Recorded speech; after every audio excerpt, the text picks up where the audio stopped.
Papa Maréchal, je suis venu à vous, Papa Maréchal, me recueillir et me rapprocher de votre esprit, comme je le fais à chaque fois que j'en ai l'occasion de venir à Rabat. Les Bambouta de ce nous Congo disent Samba Kuluanku, Kosambi Kulu Kwenoko.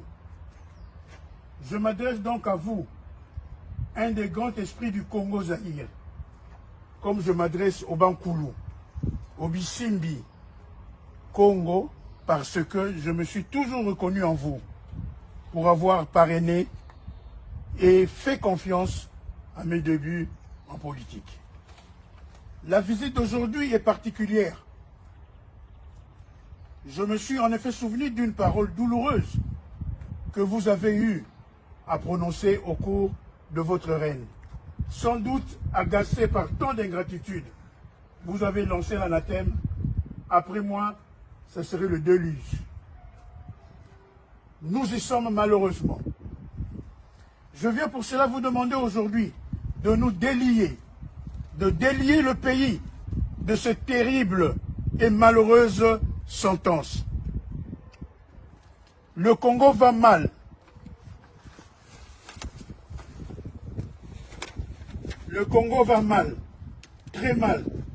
Et je crois bien que, plus qu'une prédiction, cette parole prononcée sûrement dans un contexte d'incompréhension nous vaut le désagrément et le désordre que l'on observe dans tous les domaines de la vie nationale. Les Congolais ont-ils été maudits? Je vous conjure en votre qualité, d'ancêtre, je vous demande d'intercéder auprès de Bambouta pour changer le devenir de notre pays. Aidez-nous donc à sortir le Congo du trou noir, de cette spirale infernale dans laquelle on se retrouve. Le régime actuel veut changer la constitution à la demande de quelques-uns de cartérans inféodés de son parti politique pour plaire à un individu, oubliant les enseignements tirés de toutes ces années de chaos et d'instabilité que nous traversons depuis votre départ du pouvoir. Après de longues années au pouvoir, vous étiez en effet confronté à des revendications qui ont nécessité des réformes institutionnelles.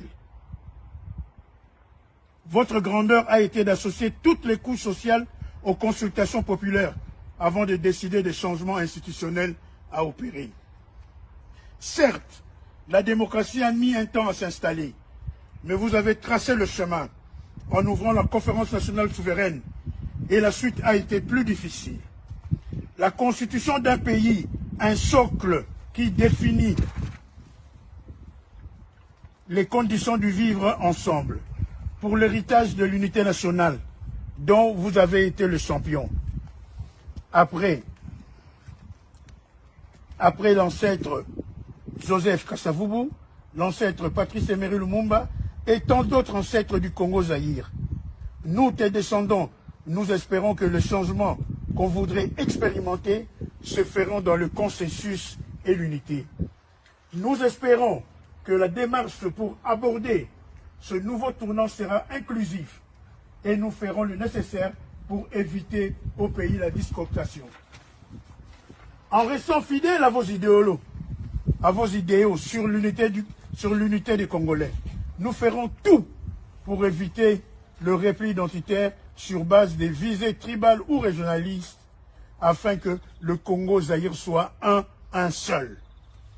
Au nom des sacrifices endurés par tous dans nos différents terroirs, à vous, au Bambouta, à Fumo Simo Kimbangu, je vous demande d'agir spirituellement pour changer le sort et la destinée de notre pays et de notre peuple.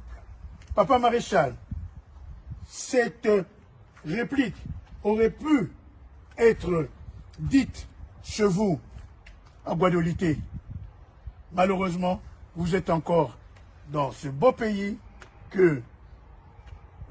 est le Maroc, qui vous héberge, ainsi qu'avec beaucoup de notre chers parents. Nous vous demandons, merci Papa Maréchal, aider que le Congo-Zaïre, dont vous avez été fiers, puisse se rétablir et être un paravent pour l'Afrique. J'ai dit, et je vous remercie, Papa Maréchal, fait à Rabat le 9 juin 2024.